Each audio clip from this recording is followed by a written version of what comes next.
for instance, take the shock, which is a basic spell, casting, energy into people. Okay, so first I'm gonna summon my pet, which is this demon.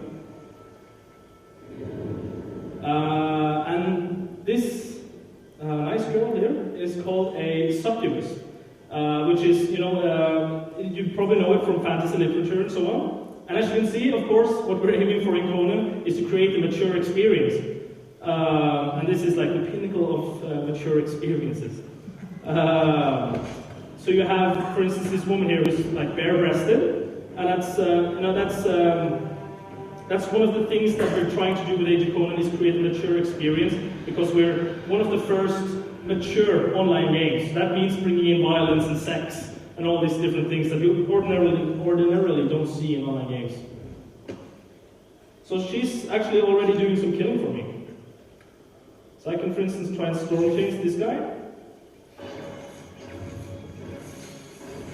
And now you can see he doesn't really understand what's happening. He's trying to pull his legs up from the ground, while my helper here kills him off. So I can use my Firestorm spell. There we go. Or I can just use my dagger and go in for the kill like that.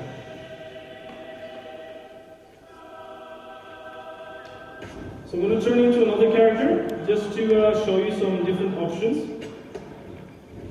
I'm going to turn myself into a Herald of Sotley, which is another demon-based character. But instead of summoning a demon, the Herald of Sotley will become a demon. And the thing about magic and all these supernatural things in the world of Conan is that it's usually a very bad thing. If you use magic in the world of Conan, something bad might happen to you. So for instance, if you overdo magic in this game, if you cast too much spells and so on, you might become what we call soul corrupted, where you will drop to the ground and demons will crawl up from hell and drag you down to hell and to finish you off. So magic is a very, very nasty bad thing. So here we have a Herald of Sotley, some pretty standard Herald of Sotley gear. I'm going to go into my spellbook again. I'm going to bring down this spell so I can turn myself into a Herald of Sotley. So now I'm turning myself into my demon form. There we go.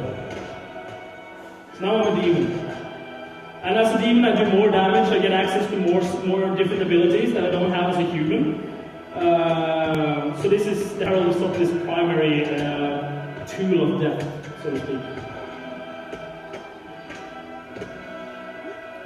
And another thing about the combat system is that was actually a good example of it, because when I swing my weapon around, I will actually hit everything that's standing in front of me, which is very, very unusual for all my games, because usually you just fight one target, but in this game you can do massive damage to everyone standing around you. So it's a very different mentality in this game,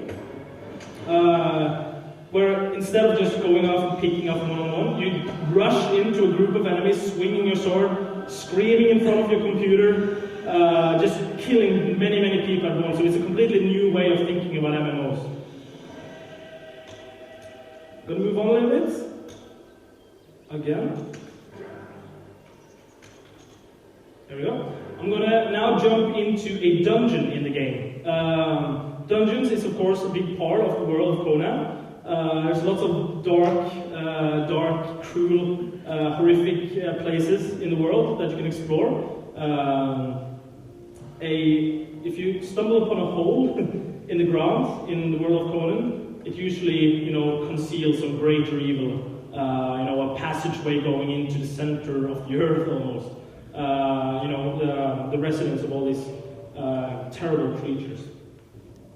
So what I'm going to do now is I'm actually going to show you Black Ring Citadel, which is a higher level dungeon. It's a level 80 dungeon intended for 24 players. So I'm just going to be one player running through this. Usually I should have 23 other people following me, other players actually, helping me out. But instead I'm going to cheat like hell, so I don't die. I'm going to set my health to maximum, just to be completely sure. and I'm going to run through Blackring Citadel. So this is a dungeon in Stygia. It's inspired by, as everything Stygian is inspired very much about, it's very much inspired by Egyptian culture, Egyptian architecture, and all these things. I'm going to just ignore these people and just run for it, because they can't hurt me anymore. But these are basically guards who wants to stop me from getting in, further into the dungeon. So I'm going to run into the first boss chamber. This is where one of the bosses in this dungeon lives.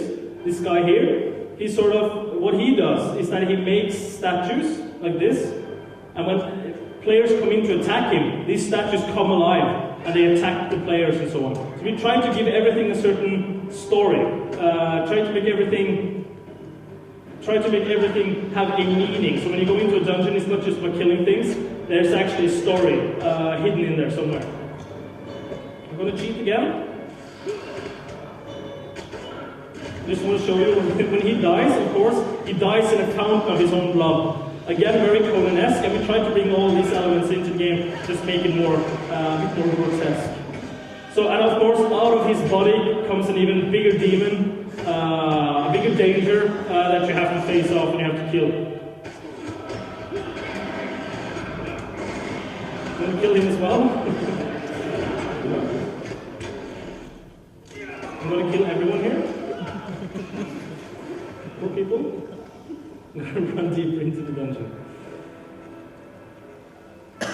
So as you can see, again, very much inspired by Egyptian culture, architecture, design. Stygia is very much a nation that surrounds themselves with snakes, as you can see here. If you, for instance, one of the cities in the game, basically a city called Kemi, has this, is a place where snakes are walking around, or not walking, they're crawling around in the streets and so on. So moving into another boss room here. This is the Soul Eater, which is like the primary boss in this dungeon. And usually I would have 24 people here, all doing their part to bring this guy down. You'd have the healers, you'd have the spellcasters, you would have the tanks, you know, pretty much as you would fight in other big online games. You want to piss this guy off? Okay, so he's really mad. And what he does is that he actually does AoE melee damage. So when right now he doesn't do it for some reason, but he's supposed to, bring his fist down and kill everyone standing around. So you get thrown back and thrown into the wall and so on.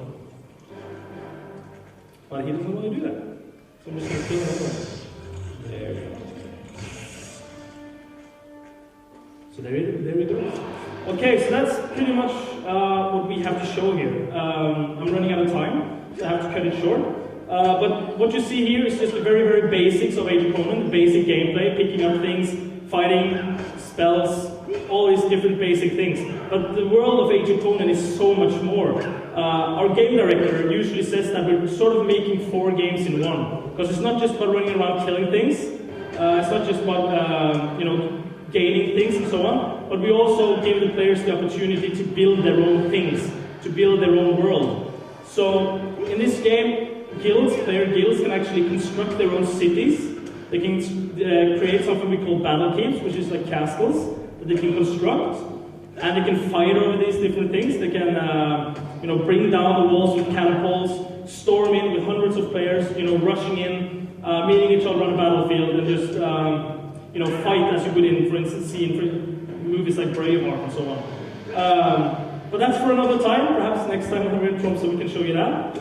But as a teaser, I just want to show you a video that shows this gameplay aspect for you, which is called sieging. I'm not going to say too much about it, seeing I can't actually demonstrate it, but it's basically building up castles, players rushing against each other on the battlefield, bringing each other castles down, taking over each other's castles and so on. But we're waiting a little bit before we reveal this feature, but here is a small taste of how it's going to look.